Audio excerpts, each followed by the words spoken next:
وہ کہتا تھا کہ قدرت صرف زخم دیتی ہے، تکلیف نہیں۔ یہ کیا بات ہوئی؟ صبا الجھ گئی۔ اس کا کہنا تھا کہ تکلیف ہمارے ذہن کی پیدا کردہ ہوتی ہے، بلکہ سارا کچھ ہی ہمارے ذہن کا تخلیق کردہ ہوتا ہے۔ خوشی، غم، بے چینی، پچھتاوا، مستقبل کا خوف، سب ذہن کا پیدا کرتا ہے، اور ذہن پر ہمارا پورا اختیار ہوتا ہے۔ ہوتا ہوگا ذہن پر اختیار، مگر حالات پر نہیں ہوتا۔ صبا نے تلخی سے اس کی بات کاٹی تھی۔ وہ کہتا تھا کہ ذہن بدلے گا تو سوچ بدلے گی، سوچ بدلے گی تو آپ بدلیں گے، آپ بدلیں گے تو آپ کے اعمال بدلیں گے، اعمال بدلیں گے تو آپ کے حالات بدلیں گے۔ اور ذہن کیسے بدلے گا؟ صبا کا انداز استہزائیہ تھا۔ اسے یہ سب کتابی باتیں لگ رہی تھیں۔ ہمارا ذہن کمپیوٹر کی طرح ہوتا ہے، جو پہلے سے دی گئی ہدایات یعنی اپنے پروگرام کے مطابق ہی چلتا ہے۔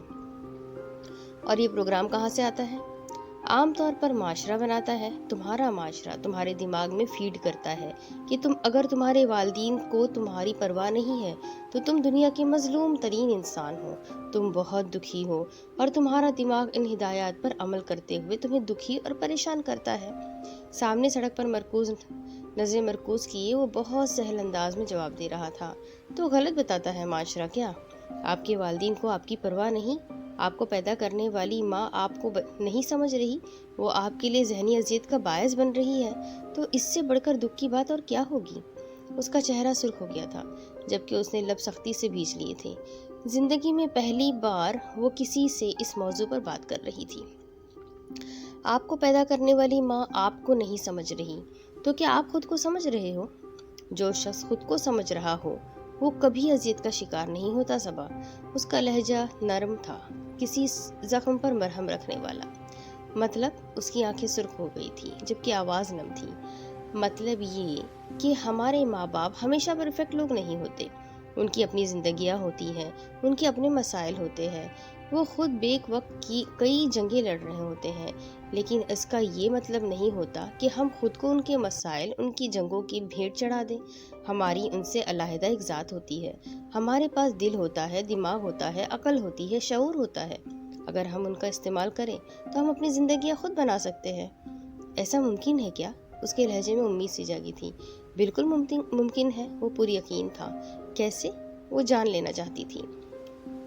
اپنے ذہن کو ری پروگرام کر کے۔ ذہن کو ری پروگرام کیسے کرتے ہیں؟ وہ حیران تھی۔ تم اسے بتاؤ جو تم اس میں فیڈ کرنا چاہتی ہو۔ کیسے بتاؤں؟ کسی بھی طرح، بول کر، لکھ کر یا سن کر، اور وہ اس پر عمل کرے گا۔ بالکل کرے گا۔ یاد ہے ہماری شادی کی صبح جو تم نے میڈیٹیشن کی تھی؟ تمہارا ذہن میری بات سن رہا تھا اور اس پر عمل بھی کر رہا تھا۔ مجھے یاد ہے، وہ بھولنے والا تجربہ نہیں تھا۔ اور یاد رکھنا، ذہن کو اکثر ایک آدھ بات کی ہوئی بات پر یقین نہیں آتا۔ اسے پتہ جو ہوتا ہے کہ اکثر باتیں ہم ایسے ہی کہتے رہتے ہیں، سو اس میں کوئی بھی بات بٹھانے کے لیے اسے دہراتے رہنا پڑتا ہے۔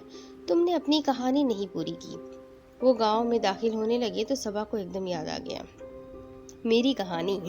وہ دھیرے سے ہنس دیا۔ بابا اسلم کی صحبت نے مجھے زندگی کے ایک نئے رخ سے روشناس کرایا۔ میں خود ترسی کی کیفیت سے نکلا، اپنی زندگی کی ڈرائیونگ سیٹ خود سنبھالی۔ FSC کے ایگزامز میں نے دوبارہ دیے، لاء میں ایڈمیشن لیا، وہاں مجھے اچھے ٹیچرز مل گئے، ان کے ساتھ ہی میں نے پریکٹس بھی شروع کر دی۔ آگے زندگی آسان ثابت ہوئی، مجھے اس کی سمجھ جو آ گئی تھی، اس کا وہی ٹھہرا ہوا پرسکون انداز تھا۔ گھر واپسی کب ہوئی؟ اتنے برے حالات میں گھر واپس جانے کا خیال نہیں آیا؟ صبا نے اس کے چہرے پر نظر جمائی۔ شروع میں آتا تھا، مگر تب انا آڑے آ جاتی تھی۔ بعد میں جب چیزوں کی سمجھ آنا شروع ہوئی تو پھر کیا، گھر رابطہ کیا، پہلے امی سے، پھر بابا سے۔ جب دوبارہ سے گھر گیا تو پریکٹس کر رہا تھا میں، لیکن کچھ عرصے کے بعد مجھے اسلام آباد شفٹ ہونا پڑ گیا کام کے سلسلے میں۔ تایا جان ڈھونڈتے تو رہے ہوں گے آپ کو؟ ظاہر ہے انہیں لگتا تھا کہ بھائی کے بعد انہوں نے اپنا بیٹا بھی کھو دیا ہے۔ میں جب واپس آیا تو پہلے کی نسبت کافی بدل چکے تھے وہ، مگر بہرحال ان کی ایک شخصیت ہے جس میں انا کا رنگ بہت گہرا ہے۔ پتہ ہے جب میں واپس آیا تو بابا کا سب سے بڑا خوف کیا تھا؟ کیا؟ انہیں ڈر تھا کہ میں نے کہیں شادی تو نہ کر لی ہو۔ وہ ہنسا تھا۔ ہاں تو کیوں نہیں کی؟ صبا کا انداز تیکھا ہو گیا تھا۔ اسے اس کی بات سے زیادہ اس کی ہنسی پر غصہ آیا تھا۔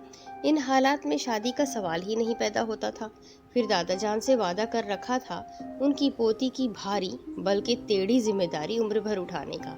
اس کے انداز میں بھی شرارت جھلکنے لگی تھی۔ اور اپنے بارے میں کیا خیال ہے جناب کا؟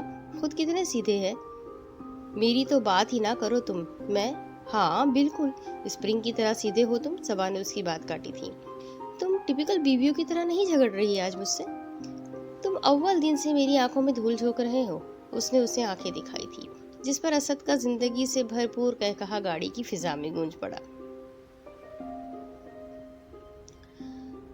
وہ ایک خوبصورت اور سرسبز پہاڑی تھی جس پر کہیں کہیں بھوری چٹانیں ابھری ہوئی نظر آ رہی تھی۔ پہاڑی کے ڈھلوان پر سفید رنگ کی ایک خوبصورت عمارت پوری شان سے سینہ تانے کھڑی تھی۔ عمارت کے دائیں جانب ایک آبشار تھی جو پہاڑی کی چوٹی سے اتر کر آ رہی تھی۔ پانی کی آواز کانوں کو بھری لگ رہی تھی۔ تھوڑی تھوڑی دیر کے بعد کسی پرندے کی سریلی آواز بھی گونجتی جو ماحول کے جلتے رنگ میں اضافہ کر دیتی۔ یہ سب کیا ہے؟ عمارت کے سامنے بنے سرسبز لان میں کھڑی خوبصورت نظاروں کو نظروں میں اتارتی وہ بے یقینی سے پوچھ رہی تھی۔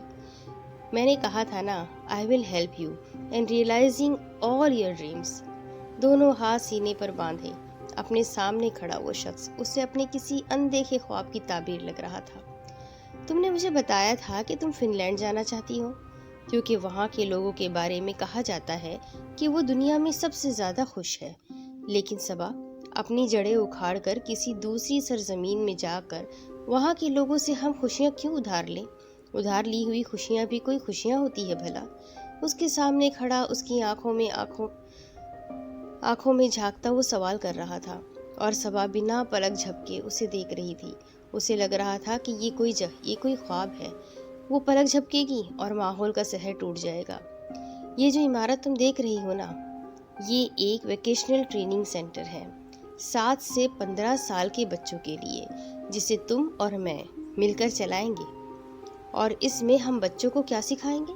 ہم انہیں وہ سکھائیں گے جو کسی اسکول میں نہیں سکھایا جاتا، جو کچھ لوگوں کو بہت ٹھوکریں کھانے کے بعد سمجھ آتا ہے اور کچھ کو کبھی نہیں آتا۔ مطلب ہم انہیں بتائیں گے کہ ہاؤ لائف ورکس، کامیابی کیا ہے، خوشی کیا ہے۔ اس نے اندر کی جانب قدم بڑھائے اور اس کی پیروی کر رہی تھی۔ اونچی کھلی اور ہوادار وہ عمارت قدیم مسلم طرز تعمیر کی یاد تازہ کر رہی تھی۔ تعمیراتی کام مکمل ہو چکا تھا مگر وہ عمارت کسی بھی قسم کے ساز و سامان سے بھی خالی تھی۔ سفید اونچی دیواریں، سفید ستون، اونچی چھت سے کچھ نیچے روشن دان، لکڑی کی منقش کھڑکیاں اور دروازے، بڑے بڑے کمرے۔ وہ ایک ایک کمرے میں جھانک کر دیکھ رہی تھی۔ یہ سارا کچھ اتنا خوابناک لگ رہا تھا جیسے وہ زمان و مکان کی بہت ساری منازل طے کر کے کسی دوسرے زمانے میں، کسی دوسرے جہان میں داخل ہو چکی تھی۔ فرنیشنگ ہم دونوں مل کر کریں گے۔ اگلے سال انشاءاللہ ہم کورس شروع کریں گے۔ اس کے ہم قدم چلتا وہ اسے آئندہ پروگرام سے آگاہ کر رہا تھا۔ باتوں باتوں میں ہی اس نے باہر کی جانب قدم بڑھا دیے۔ ایسا ممکن ہو سکے گا اسد؟ یہاں اتنی دور مری کون بھیجے گا اپنے بچوں کو؟ ہر وہ چیز جو ہمارے احاطہ تصور میں آ سکتی ہے اس کا شمار ممکنات میں ہی ہوتا ہے۔ اس کا وہی انداز تھا جس پر یقین کرنے کے سوائے کوئی چارہ نہیں تھا۔ اور میرے پاس ایک جامع منصوبہ بھی ہے۔ کچھ اسکولوں سے میری بات چل رہی ہے، وہ اپنے بچوں کو مشورہ دیں گے ہمارے ٹریننگ سینٹر اٹینڈ کرنے کا، اور جو بچے کریں گے انہیں کچھ پوائنٹس بھی ملیں گے۔ اور دور اتنا بھی نہیں ہے، اسلام آباد سے صرف گھنٹے 1.5 گھنٹے کا ہی فاصلہ ہے، اور پھر اوپر والا پورشن ہاسٹل ہی تو ہے نا سارا۔ ان دونوں کا رخ آبشار کی جانب تھا۔ صبا کو اس کے ساتھ قدم ملا کر چلنا اچھا لگ رہا تھا۔ زندگی بھی بعض اوقات کیسے کیسے نوازتی ہے انسان کو۔ ایک بے حد آسودہ سی مسکراہٹ اس کے چہرے پر کھیل رہی تھی۔ تم نے ایک بار کہا تھا نا، میں اپنی آئندہ نسل کو وہ نہیں دوں گی جو ہمارے والدین نے ہمیں دیا۔ میری اپنی زندگی کی سب سے بڑی خواہش ہے کہ ہماری آئندہ نسل الجھن زدہ نہ ہو۔ وہ جو چاہ رہے ہو اور جو کر رہے ہو اس میں تضاد نہ ہو، انہیں اپنی پہچان ہو، زندگی کی سمجھ ہو، وہ سوشل پروگرامنگ پر آٹو پائلٹ موڈ پر نہ چل رہے ہوں۔ وہ اپنا پروگرام خود لکھے، اپنی زندگی کی ڈرائیونگ سیٹ خود سنبھالے۔ بے شک ان کے پاس بہت سارا پیسہ نہ ہو، لیکن ان کے پاس بہت سارا سکون ہو، خوشیاں ہوں، کچھ مقاصد ہو۔ اب اس کے آگے کی سٹوری میں آپ کو اگلی قسط میں سناتی ہوں کہ آگے کیا ہوگا۔ کیا ان کا یہ خواب بھی پورا ہوگا؟ کیا صبا کی زندگی میں بھی خوشیوں کا رنگ آ جائے گا؟ کیا صبا بھی اپنی زندگی کی ڈرائیونگ سیٹ خود سنبھالنا سیکھ جائے گی؟ یہ جاننے کے لیے میرے ساتھ بنے رہیں، اگلی قسط میں پھر ملیں گے، تب تک کے لیے اللہ حافظ۔